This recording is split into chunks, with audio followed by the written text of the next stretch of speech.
मिरजेतील रत्नागिरी नागपूर हायवे येथे मीरासाहेब दर्गा शेत जमीन असून या शेतीकडे जाण्यासाठी शेतकऱ्यांना हेळसांड करायला लागत होती।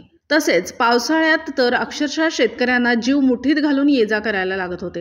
ही बाब मिरजेतील वार्ड क्रमांक 20 चे धडाकेबाज नगरसेवक योगेंद्र थोरात यांनाही समजल्याने तातडीने याकडे लक्ष घालून व पाठपुरावा करून रस्ता मंजूर करून कामाला सुरुवात करण्यात आली। या रस्त्याचे निधी एकूण 25 लाखांपर्यंत असून हा रस्ता थोरात यांनी मंजूर करून आणले।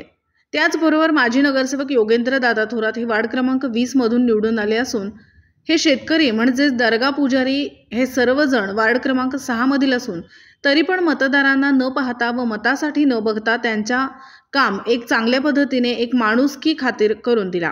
म्हणून थोरात यांचा दर्गा खादिम जमातीकडून त्यांचा सत्कार करण्यात आला व रस्ता कामाला सुरुवात करण्यात आली।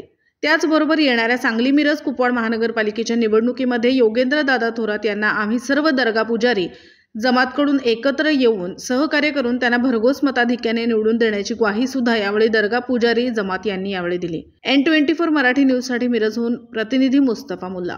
हजरत ख्वाजा शमना मिराज साहेबांची जी शेत जमीन आहे ते अनेक वर्षापासून या ख्वाजा शमना मिराज साहेबाचे दर्ग्याचे पुजारी मग मुतवल्ली शरीक मसलत मुश्रीफ असे 3 कुटुंबाचे या ठिकाणी मोठ्या प्रमाणात शेत असून या शेतामध्ये जाण्यासाठी अनेक वर्षापासून रस्ता नव्हता। त्यामुळं त्यांची जी पिकं असतील मग ऊस असेल त्याला कारखान्याला पाठवण्यासाठी किंवा बाजारामध्ये पाठवण्यासाठी अनेक अडचणी येत होतं। तो सगळ्यात मोठा प्रश्न जो होता तो रस्त्याचा होता।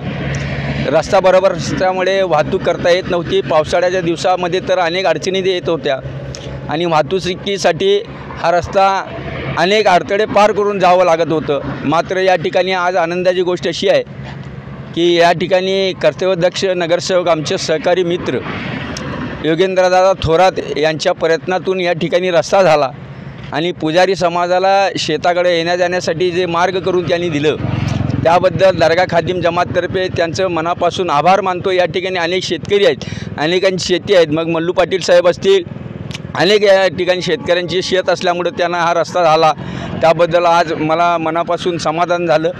पुढं तसंच मल्लू पाटील साहेबांच्या शेतीच्या पुढं जर करता तुम्ही एक 700-800 मीटरचा जे रस्ता आहे ते सुद्धा पूर्ण केल्यानंतर मुजार समाजाला कुठल्याही प्रकारची या ठिकाणी अडचण येणार नाही आणि ते खात्रीशीरपणाने या ठिकाणी सांगतो की सांगली मिरज कुपवाड शहर महानगरपालिकेमध्ये 78 नगरसेवक आहेत। मात्र या ठिकाणी नावाने आणि कामाने गाजलेले नगरसेवक कोण असेल तर ते योगेंद्र थोरात साहेब निश्चित ते काम भविष्य काळामध्ये पूर्ण करतील।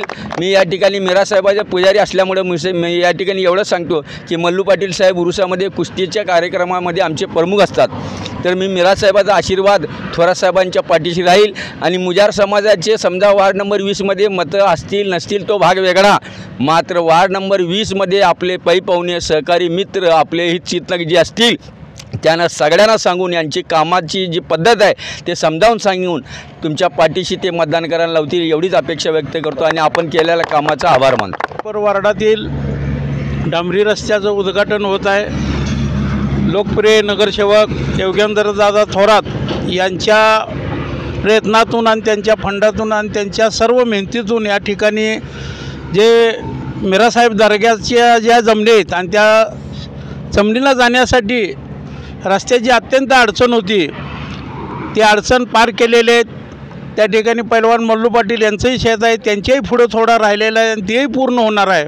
मला या ठिकाणी आत्ताच आमचे मित्र सांगितले की बरेचसेच योगेंद्र थोरात यांच्या कामाची पद्धत खरोखर चांगली आहे। मला यांच्या कामातनं अनेक माणसाची आठवण झाली। ते दादासाहेब लांडगे असेच होते, गाडी एका ठिकाणी लावायची आणि पूर्ण वार्ड चालत फिरायचे आणि ती कुठेही उभारली तर निवडून येत होते। तसंच काम योगेंद्र थोरात यांचं आहे। मला खरोखर त्यांचा अभिमान वाटतोय की बारीक सारीक गोष्टीवर त्यांचं लक्ष असतंय आणि अशा व्यक्ती निवडून येणं वार्डात त्यांची गरज आहे आणि आपण सर्वांनी जोरदार प्रयत्न करून आम्ही सुद्धा करणारच आहे। पैलवान मल्लू पाटील आम्ही तुम्ही सुद्धा सर्वांनी सहकार्य करा। आत्ता जे मुश्रीफबाईंनी सांगितले की जरी शेतापाशी मतदान नसले तरी वार्डात आहेत त्यांच्यासाठी आपण सर्वांसाठी हात जोडू आणि अशा व्यक्तीला आपण भरघोस मतानं निवडून देण्यासाठी प्रयत्न करू। एवढीच मी या ठिकाणी मीरासाहेब दर्गाच्या चरणी आणि गणपतीच्या चरणी प्रार्थना करतो आणि ही माणसं निवडून यावीत ही आमची अपेक्षा आहे। दिवसभरातील घडामोडींचा आढावा घेण्यासाठी पाहत रहा N24 मराठी न्यूज चॅनल।